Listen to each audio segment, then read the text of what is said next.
It's entirely possible to put too many things in your video game. Let's talk about it down in the comments below, but first, my opinion. I'm Tarmack, and this is Feature Creep.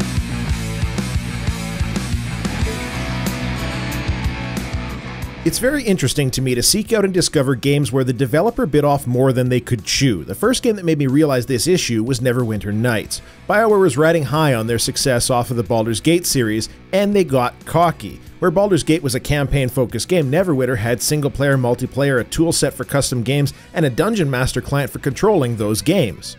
It was the RPG equivalent at the time, Kickstarter notwithstanding, of Star Citizen. It had every feature that all those kids who played the D&D wanted. The campaign, in essence, was nothing more than a showcase for the toolset. The story was bad, gameplay was not particularly wonderful, the toolset was buggy, the server software was poor. It was BioWare doing too many things, and none of them were great. Still, with all of that, it got high ratings, good sales, and 2 expansions, as well as doing some pioneering in the DLC space with premium for sale campaign modules.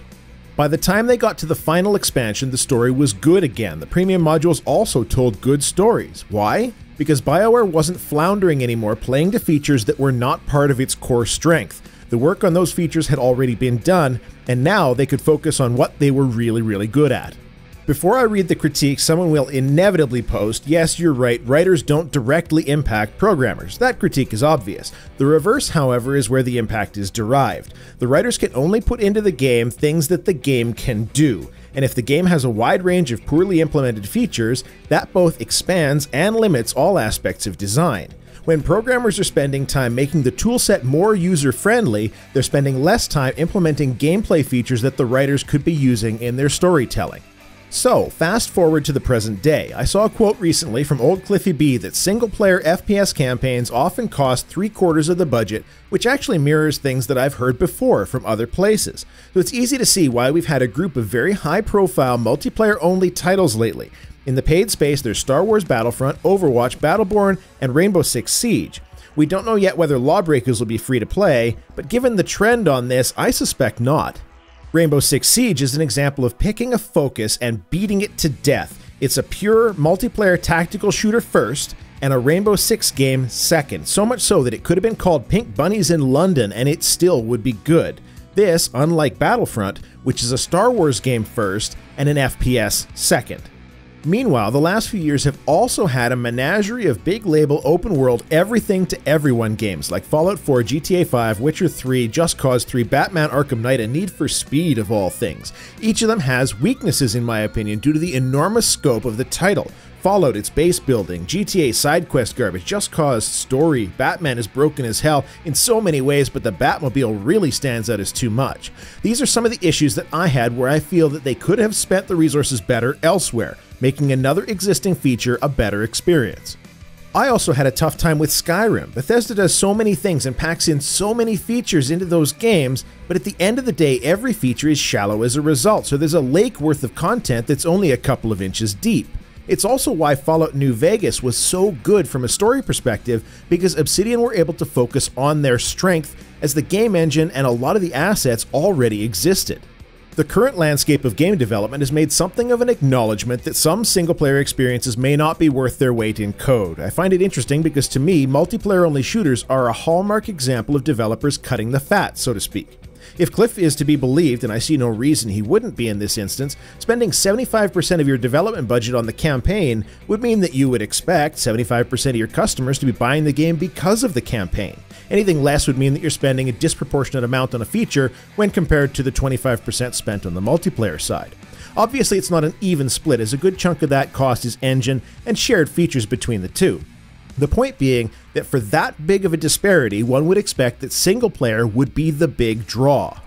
However, it may not be. Less than 10% of people who bought Pillars of Eternity actually finished the game. Pillars may not be a stellar example to use because it is unorthodox in its length, but it's only one of many. Gamers on average do not finish the games they buy, but they'll gladly spend many hours, often more, in multiplayer matches than they did on the single-player campaign. People seem more likely to pop open a game for a match or two than they do to complete a quest or two.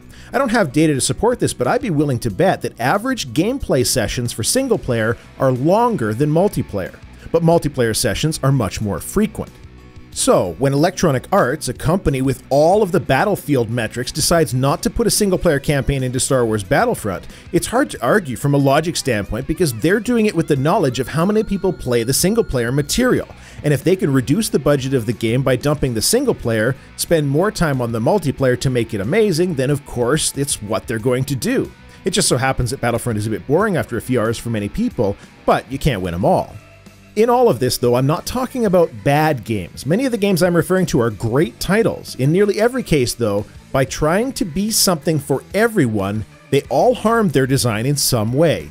The Witness is an interesting example of a game that precisely did not bite off more than it needed. Jonathan Blow boiled down the essence of an adventure game. I can't find the article right now, but he had commented on it being a distillation down to discovery and such, and I'd like to add something to that. Adventure games at their core are providing the player with a sense of achievement. Provide a puzzle, make it difficult, even unintuitive. When the player solves it, they receive a built-in human response, much like Wheatley does in Portal 2. The Witness captures that rush of success perfectly, and by disregarding many of the other hallmarks of game design, the trend for an overabundance of voiceover or handheld story or difficulty curve, the game succeeds through sheer focus on its strength. The view of do a few things and do them well also bleeds over into the business side of game development. We now have games that exist with 3 completely distinct business models operating within the same game, and people, contrary to any logical argument that I have heard, defend it. Assassin's Creed Syndicate, for example, is a retail purchase, a season pass, and microtransactional currency. So, the retail game is less than it should be because of things like season pass exclusives and pre-order bonuses. The season pass is less than it should be because, well, frankly, it just looks like bad value in the case of Syndicate. And the microtransactional currency, i.e. the mechanic that only makes sense in a free-to-play game, is less than it should be because the game isn't free, which also happens to harm the retail experience by putting its balance into question. This is all because Ubisoft is putting fingers into too many different pies, and ultimately is the same problem that Neverwinter Nights had more than a decade ago. None of their business models are done well, precisely of how widespread the model structure is.